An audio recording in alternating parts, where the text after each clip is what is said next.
અમરેલી જિલ્લા ભાજપ પ્રમુખ અતુલ કાનાણીનો વધુ એક પત્ર, જેમાં મુખ્યમંત્રી ભૂપેન્દ્રભાઈ પટેલને અને પાણી પુરવઠા મંત્રીને પત્ર લખ્યો છે. અમરેલીના ખેડૂતોને 8ના બદલે 10 કલાક વીજળી આપવાની માંગ કરાઈ છે. ચેકડેમ, તળાવ, નદીમાં સૌની યોજના થકે પાણી છોડવામાં આવે તેવી પણ માંગ આ પત્રમાં કરવામાં આવી છે. મુખ્યમંત્રીને અને સાથે જ પાણી પુરવઠા મંત્રીને અતુલ કાનાણી દ્વારા આ પત્ર લખવામાં આવ્યો છે.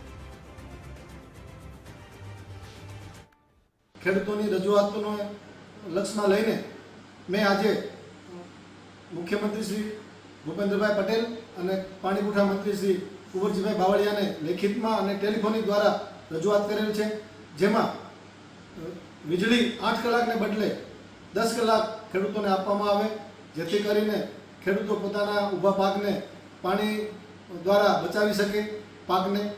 એવી જ રીતે સૌની યોજનાનું પાણી ચેકડેમ, તળાવો અને નદીના પટમાં જો અત્યારે છોડવામાં આવે તો ખેડૂતોને પોતાના બોર અને કૂવામાં પાણી ચડી જવાને કારણે એમને પણ ફાયદો થશે અને જેથી તેઓ પોતાનું ખેતરમાં પાણી પાકને આપી શકશે.